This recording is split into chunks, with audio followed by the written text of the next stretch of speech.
2025년 관련돼가지고 최근에 꽤 많은 컨설팅 요청이 오고 있어요. 일단 첫 번째로는 취업 컨설팅이랑 두 번째는 뭐 카운슬링이라고 표현을 할 수도 있는데 이거를 제가 여러분들한테 하지 말라 뭐 이런 거에 대해서 너무 상처받지 말라 뭐 이런 말을 하더라도 아니면 그냥 정확한 어떠한 정답이 있고 내가 책임을 지겠다 이렇게 말을 해도 행동을 하지 않습니다. 어떻게 보면은 우리는 우리들의 인생에 정해진 어떠한 규격 속에서의 노예화가 되고 있지 않는가 이런 생각을 종종 하고 있고요. 좀 많이 슬픈 왜냐면 2025년 청년들도 힘들고 지금 2030이 힘들 뿐만 아니라 어르신 세대라고 표현해야 되겠죠. 어르신 세대도 아니에요. 지금의 팀장님 이상 뭐 부장 뭐 실장님 이런 분들이 서서히 경제가 어려워지니까 구조조정을 되거나 아니면은 뭐 정리해고 뭐 수순을 밟고 있지 않나 아니면은 뭐 공고사직을 받고 있지 않나 싶습니다. 그만큼 점점 삶이 어려워지고 있다고 생각을 하고 있고요. 이거는 뭐 한국이라든가 아니면은 뭐 일본 또 중국만이 아니라 전 세계적으로 일어나고 있는 현상입니다. 심지어 제가 알기로는 최근에 미국의 고용 지표율이 약간은 올랐는데 다시 또 떨어졌다는 이야기를 들었어요. 하지만 그럼에도 불구하고 지금 미국만은 좀 다릅니다. 약간 그 빨강 사기 맵이라고 표현할 수도 있는데 아무튼 좀 주저리가 많았지만은 결국에는 여러분들이 컨설팅을 저한테 받거나 아니면 다른 사람한테 받거나 뭐 비용을 지불해서 하더라도 뭐 카운슬링도 마찬가지예요. 그러면은 그에 맞춰서 움직여 줬으면 좋겠어요. 네, 그게 제가 하고 싶은 말이고 저 중국에 관련된 소식 넘어가도록 하겠습니다. Let's get it.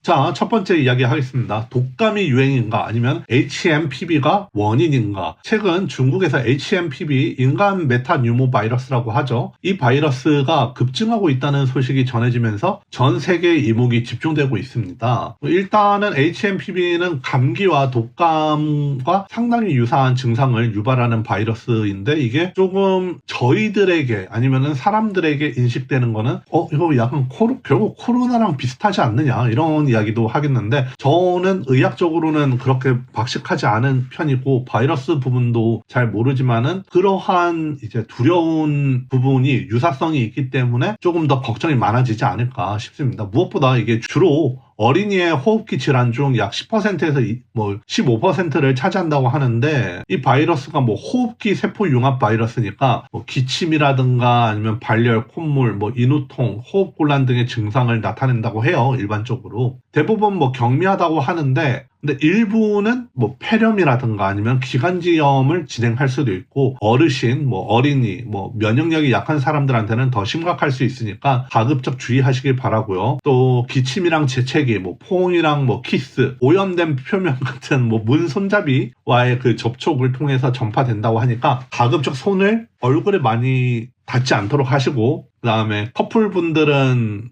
알아서 해결해 보시길 바랍니다. 제 결론은 손을 자주 씻고 뭐 기침 시 팔꿈치로 뭐 입과 코를 가리는 등 기본적인 위생 수칙을 지키는 게 이제 중요하긴 한데 중국의 제가 어르신들 분을 보면 안 가리죠. 안 가리기 때문에 이거는 저희가 그냥 따로 마스크를 써야 되지 않을까 싶습니다. 참고로 이게 상하이 기준에 제가 1월 4일 날 오전 10시쯤에 지하철을 이용했거든요. 그때 약 한 15%에서 20% 정도가 마스크를 꼈습니다.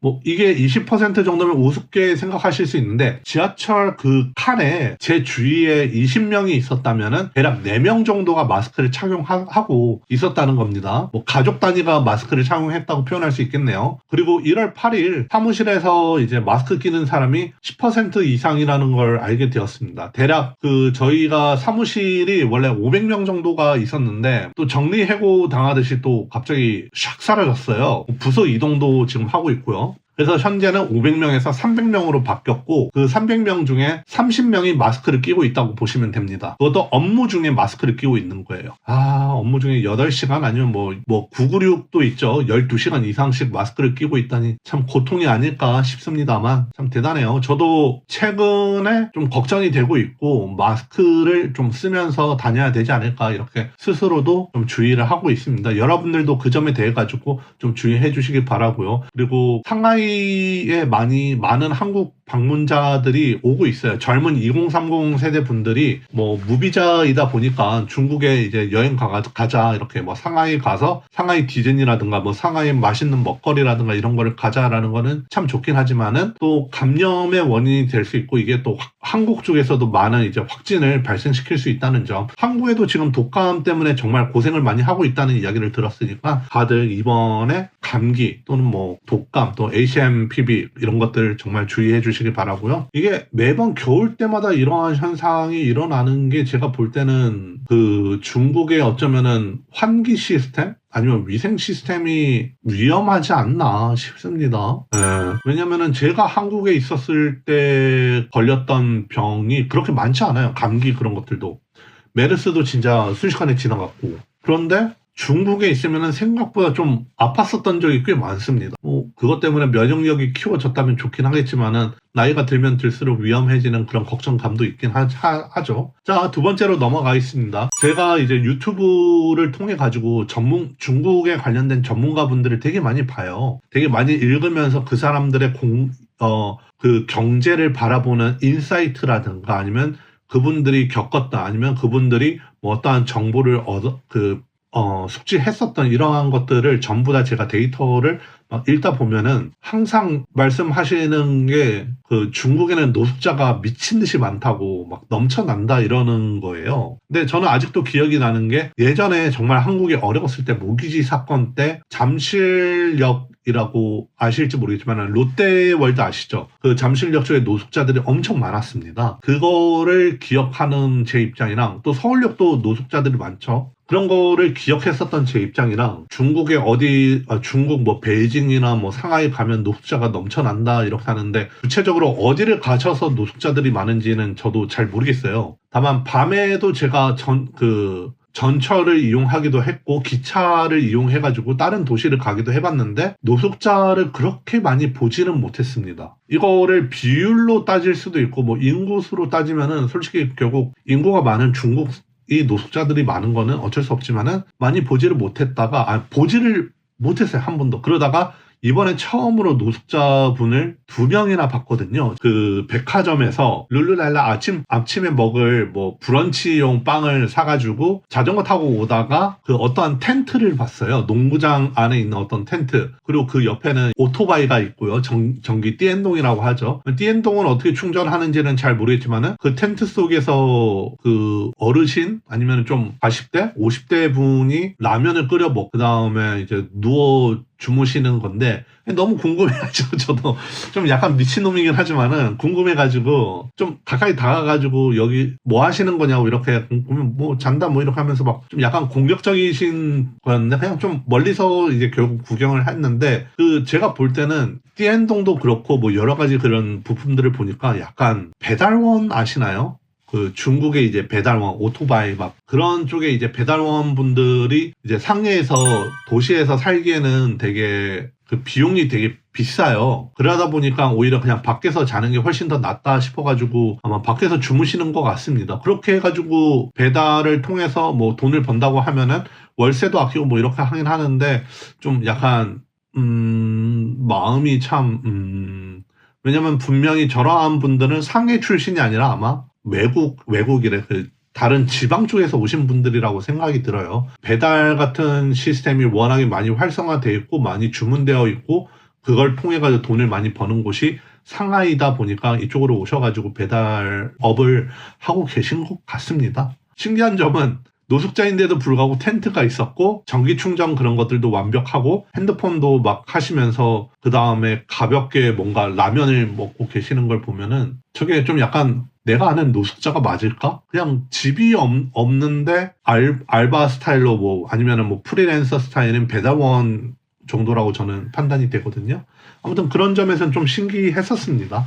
다음 거는 이제 애플의 그 중국 점유율 하락속 새 할인 시작을 했다고 해요. 애플의 그 가장 큰 시장은 결국은 중국일 수밖에 없습니다. 중국이 되게 많은 발전을 해왔고, 발전뿐만 아니라 그 발전 속에서 사용되어야 되는 기기가 결국 핸드폰인데, 그거에 대한 가장 많은 덕을 본 것이 바로 그 중국 인구에 따른 그 구매 수가 애플이 참 미소를 짓게 만들었거든요. 다만 그 애플이라는 제품과 현재 중국에 있는 여러 가지 제품들이 있죠. 샤오미, 화웨이, 비보, 오포 이런 것들도 있는데, 비교를 하다 보면은 그렇게까지 애플이 매력적이지는 않습니다. 다만 애플을 사용하는 유저들은 계속 지속적으로 애플을 아마 사용하겠죠. 이 부분에 대해 가지고는 애플이 AI를 어떤 것을 채용하느냐 이런 것들도 문제가 있을 뿐더러 점점 서서히 애플의 그 핸드폰이 새로운 어떠한 혁신,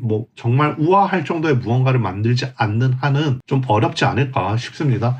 이제는 다들 핸드폰을 갖고 있고 핸드폰을 교체하는 주기도 길어지다 보니까 구매라든가 아니면 점유율이 어쩔 수 없이 구매율이라든가 점유율이 어쩔 수 없이 하락할 수밖에 없나 싶어요. 그로 인해 가지고 애플이 중국에서는 이제 새 할인을 시작을 했고요. 최대 16만 원 정도 할인을 해요.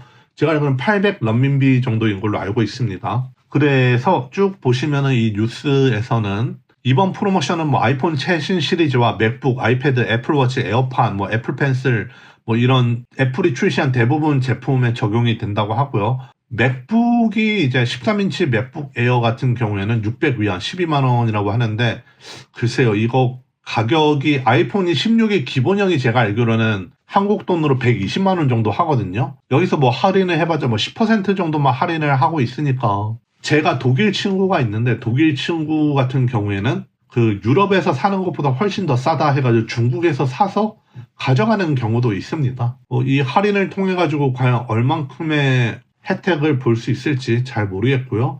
다만 아직 중국 소비자에게는 그 이구환신이라고 해서 그 낡은 소비재 그 신용 교체를 지원하는 중국 정책이 있거든요.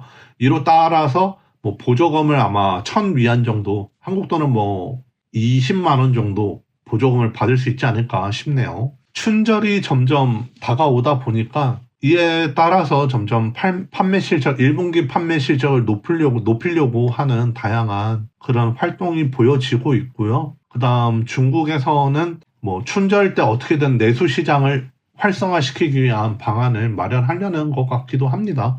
다만 제가 지금까지 지켜본 바로는 2개월 전까지만 하더라도, 그러니까 작년이죠. 작년 11월까지만 하더라도 거리에 뭔가 팝업 스토어라든가 이런 것들이 그렇게까지 많지는 않았어요. 다만 지금 이상하게 한 달 이상 정도의 팝업 스토어를 쭉 해가지고 뭔가 마켓 같은 거리에 이제 오프라인 마켓을 좀 설치를 했더라고요. 장치 업체를 불러가지고 이런 식으로 했는데, 아무튼 사진을 보시면 이런 식으로 했는데, 이게 아직까지도 지금 한 달 정도 유지가 되어 있고, 그런 걸 보면은 계속 무언가 활성화를 시키려고 노력을 하고 있습니다. 물가는 아직은 그렇게 인상되었다는 느낌은 들진 않고요. 지금 제 입장에서도 아마 춘절을 기준으로 좀 지켜봐야 되지 않을까, 중국은. 또 그다음 춘절 이전에 중국은 또 CES를 통해 가지고 자신들의 제품이 얼만큼 이제 해외에서 먹히는지, 또 어떠한 트렌드를 가져가야 될지 이런 것들도 인사이트를 하지 않을까 싶습니다. 저도 다음 영상에서는 아마 CES 관련된 걸로 중국 제품 한번 이야기해 보려고 합니다. 자, 오늘은 여기까지 이야기할 거고요. 자, 이상입니다.